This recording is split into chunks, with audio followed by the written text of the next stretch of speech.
Hello friends, Sarika डिझाईन्समध्ये आपल्या सर्वांचं पुन्हा एकदा स्वागत आहे. तर आजच्या व्हिडिओमध्ये बघा, फक्त 15 मिनिटात अस्तरचा ब्लाऊज मी कसा स्टिच करून काढते हे मी तुम्हाला आज दाखवणार आहे. तर इथं तुम्हाला दिसत असेल माझे सगळे पार्ट जे आहेत ते अस्तरला अटॅच करून रेडी आहेत बघा.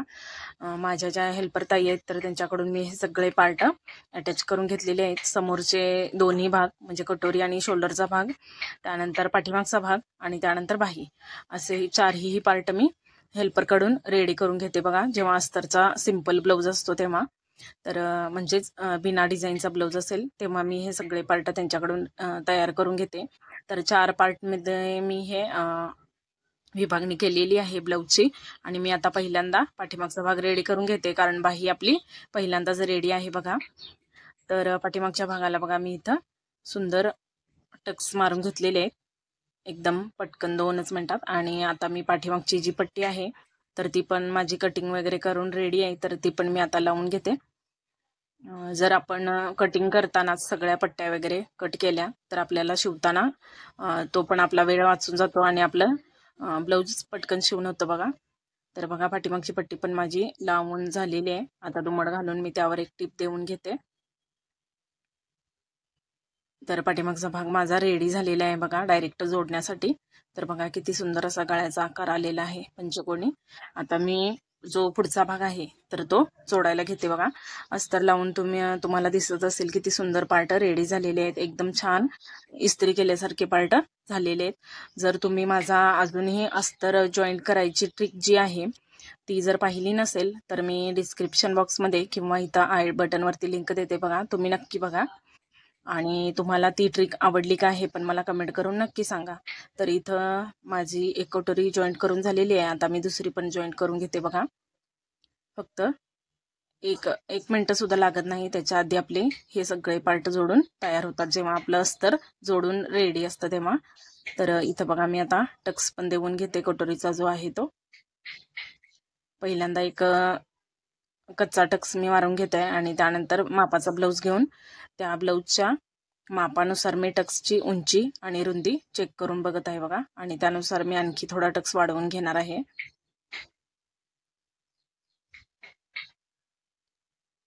तर पहिला पार्ट झाल्यानंतर मी तोच पार्ट दुसऱ्या पार्टला लावून बघते आणि टक्स देऊन घेते बघा. आता आपले इथं दोन्ही पार्ट तयार झालेत. आता आपण डायरेक्ट जी आपली क्रॉस पट्टी आहे तर ती जोडून घेणार आहोत. तर कित्येकदा बघा ब्लाऊजला काही डिझाईन नसते, तर त्यावेळेस मी असे चारही पार्ट म्हणजे समोरचे 2 पार्ट, कटोरी आणि जो शोल्डरचा भाग आहे तो, आणि बाही आणि पाठीमागचा भाग, असे हे 4ही पार्ट मी माझे जे हेल्पर ताई आहेत तर त्यांच्याकडून अटॅच करून घेते बघा.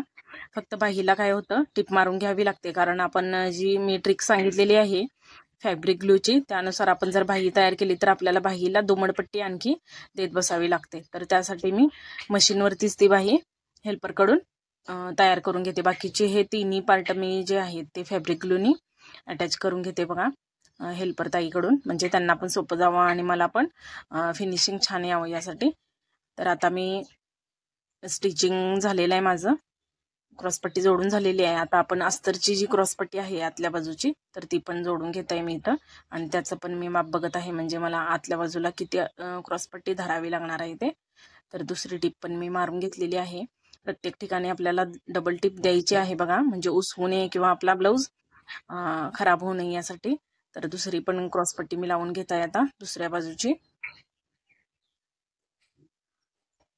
तर अशा पद्धतीनं आपण पार्ट जरी हेल्परला नाही देऊ शकत तर आपण स्वतः जर घरी आदल्या दिवशी किंवा ब्लाऊज शिवताना किंवा कटिंग करतानाच तयार करून घेतले तर आपलं जे शिवणाचं स्पीड आहे ते आपोआप वाढतं बघा. आणि फक्त 15 मिनिटात माझा अस्तरचा जो सिंपल ब्लाऊज आहे म्हणजे बिना डिझाईनचा, एकदम साधा गोट मारून किंवा गळ्याची पट्टी करून असू दे, तर तो माझा फक्त 15 मिनिटात स्टिच करून रेडी होतो बघा.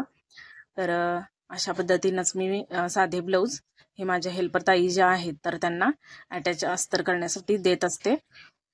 आणि त्याचे जास्त रेट सुद्धा जात नाही बघा, कमीत कमी 10 रुपयामध्ये मी फक्त 10 रुपयामध्ये हे 4 पार्ट माझ्या जे हेल्पर ताई आहेत तर त्यांच्याकडून अटॅच करून घेते. म्हणजे आपले जर आपला ब्लाऊज शिवण्यासाठी अर्धा ते पाऊण तास इतका वेळ जात असेल अस्तरचा ब्लाऊज शिवण्यात, तर आपले फक्त 10 रुपयामध्ये एक्स्ट्राचं काम होऊन जातं बघा. आणि 15 मिनिटात आपला ब्लाऊज रेडी होतो. त्यामुळे आपण दिवसातून एखादा दुसरा तर ब्लाऊज जास्त शिवून काढू शकतो. तर बघा, त्यामुळे आपला तिथंही फायदा होऊन जातो, वेळही वाचतो आणि पैशाचं पण जास्त आपल्याला वेस्ट होत नाही किंवा पैसा पण आपला जास्त खर्च होत नाही बघा. तर इथं बघा माझे दोन्ही क्रॉसपट्टे रेडी झालेले आहेत. आता मी काय करून घेणार आहे, तर मी पहिल्यांदा तुम्हाला व्यवस्थित समोर समोर ठेवून दाखवते की दोन्हीही सेम आलेले आहेत बघा आपले पार्ट. आणि आता आपण जी हुक आणि लूप पट्टी आहे तर ती लावून घेणार आहोत. तर सुंदर असे पार्ट रेडी झालेले आहेत बघा. तर आता मी पहिल्यांदा जी लूप पट्टी आहे ती थोडीशी जाडच ठेवते बघा नेहमी, कारण कापड नाजूक असतं, हे साडीमधलं कापड आहे त्यामुळं. आणि मोठी लूप पट्टी ठेवली तर पुन्हा नंतर हुक अडकून आपली जी पट्टी खिसून जाते किंवा उसवते तिथल्या ठिकाणी, तर ते तसं होत नाही, छान मजबूत अशी राहते. तर यासाठी डबल पट्टी मी घेते कटिंग करतानाच. आणि आता मी जी हुक पट्टी आहे तर ती लावून घेते बघा. मी आतल्या बाजूला किती शिलाई पकडलेली आहे ते मी तुम्हाला दाखवलेलं आहे. आता एवढी शिलाई पकडूनच मी एक्स्ट्राची म्हणजे तयार झाल्यानंतर ती पाऊण इंच इतकी व्हावी इतकी आपण जी लूप पट्टी आहे ती रेडी करायची आहे बघा, म्हणजेच बटन पट्टी.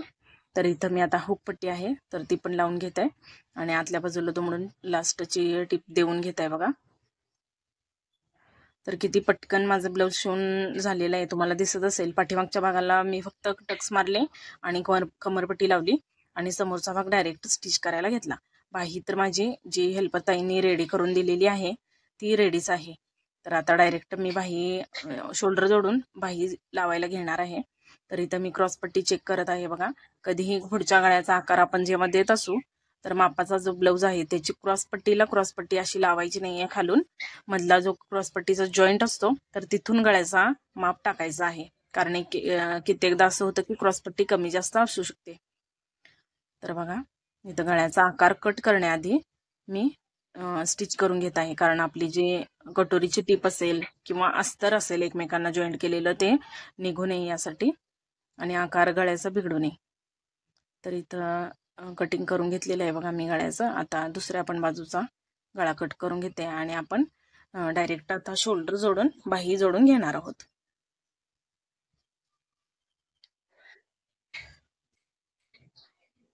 तर बघा इथं आता मी पाठीमागच्या भागावर हे दोन्ही पार्ट ठेवले आणि आता मी डायरेक्ट शोल्डर जोडून घेते. आणि शोल्डर जोडायची पण पद्धत तुम्ही पाहिली असेल, मला तर कुठेही दाबटीप द्यावी लागत नाही बघा. अशा पद्धतीने फक्त उलट केलं की आपला शोल्डर जो आहे तो फिक्स होऊन जातो बघा. दाबटीप किंवा लॉक द्यावं लागत नाही शोल्डरला. तर आता पुढचा मागचा भाग चेक करून बाहीचा मी इथं बाही लावून घेत आहे. तर बाहीचं फिनिशिंग सुद्धा तुम्ही पाहू शकता. मी जवळजवळ 1 ते 2 वर्ष झालं ज्या हेल्पर ताई आहेत तर त्यांना काम देते. पहिल्यांदा मी त्यांना बाही देत नव्हते, पण आता जसं त्यांच्या हातात बसलेलं आहे शिवण किंवा काही बारीक सारीक ज्या मी टिपा मारायला देते त्यामुळं आणि कशी बाही जोडायची परफेक्ट कशी छान टिप मारून द्यायची हे सुद्धा मी त्यांना दाखवलेलं आहे. आता चांगली छान प्रॅक्टिस अशी झालेली आहे, त्यामुळे मी बाही सुद्धा त्यांना डायरेक्ट स्टिच करायला देते बघा, जेव्हा काहीच बाहीला किंवा बॅकला डिझाईन नसते त्यावेळेस.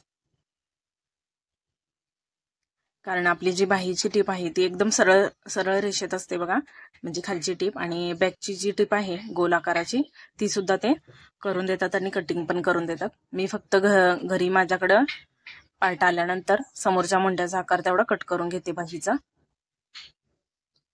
तर इथं बघा मी दुसरी बाही पण आता जोडून घेते पटकन. अगदी स्पीडमध्ये आपला ब्लाऊज होतो आणि सिंपल अस्तरचे ब्लाऊज तर खूपच सुंदर स्पीडमध्ये होतात बघा पटपट. तर इथं आता माझ्या दोन्ही बाही जोडून झालेले आहेत आणि आता मी डायरेक्ट जे आपले कमरेचं जे फिटिंग असतं तर ते करून घेत आहे. तर ब्लाऊजचं फिटिंग करण्यासाठी पहिल्यांदा आपण सुलटमध्ये टिप मारून घेतो.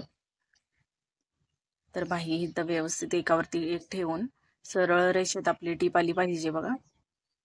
तर मी ती देऊन घेत आहे. आतली जी मुंड्यातली शिलाई आहे तर ती एकाच दिशेने आहे की नाही हे पण आपल्याला चेक करायचं आहे बघा. जर ती उलट सुलट झाली म्हणजे पाठीमागची शिलाई खाली आणि पुढची शिलाई वरती मार्जिन पकडली गेली तर ती ब्लाऊज काखेत घातल्यानंतर टोचल्यासारखा होतो बघा. तर बघा इथं आता मी ब्लाऊज उलटा करून घेतलेला आहे आणि आता त्याच टिपेवरून आणखी एक मी टिप देऊन घेणार आहे, म्हणजे आपलं फिटिंगसाठी मार्किंगसाठी आपण ब्लाऊज तयार करून घ्यायचा आहे. तुम्हाला दिसत असेल इथं बघा मुंड्यातली जी शिलाई आहे त्याचं मार्जिन मी वरच्या बाजूला सोडलेलं आहे बघा. आता मी दुसरी बाजू पण जॉईंट करून घेते अशाच पद्धतीनं. आणि हा कॉटनचा ब्लाऊज आहे, म्हणजेच कॉटनची साडी होती बघा ही, कॉटन मिक्स नवीन प्रकारच्या ज्या साड्या आलेल्या आहेत तर त्यातली. आणि त्यातला हा ब्लाऊज सुंदर पद्धतीनं एक 15च मिनिटात माझा ब्लाऊज रेडी झालेला होता बघा. आणि फक्त गळा जी पट्टी आहे ती स्टिचिंग करायला आपले 2 ते 3 मिनिटं एक्स्ट्रा जातात.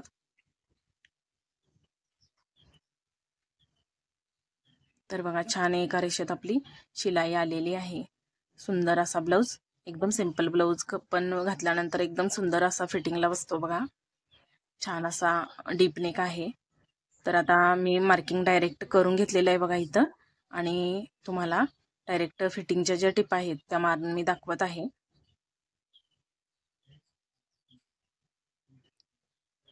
तर किती कमी वेळेत जेव्हा आपले सगळे पार्ट हे अटॅच करून रेडी असतात, ते आपण करू दे किंवा आपण हेल्परकडून करून घेऊ दे, जेव्हा ते आधीच तयार करून ठेवलेले असतात बघा जेव्हा सगळे पार्ट, तेव्हा आपल्याला ब्लाऊज शिवताना खूपच पटपट शिवून होतो, जास्त वेळ जात नाही बघा अस्तर वगैरे जोडण्यात.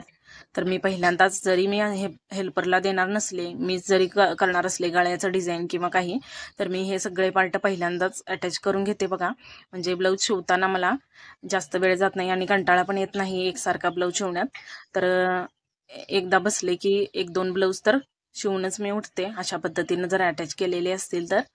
तर सुंदर असा ब्लाऊज रेडी झालेला आहे. आणि आता तुम्ही फिनिशिंग पाहू शकता, एकदम कटोरीचं जी आपली कटोरी जोडलेली लाईन असू दे किंवा क्रॉसपट्टीची लाईन असू दे, आणि कमरेतली आपली जी फिटिंगची फिनिशिंग वगैरे तुम्हाला दिसत असेल, सुंदर असं ब्लाऊज रेडी झालेलं आहे.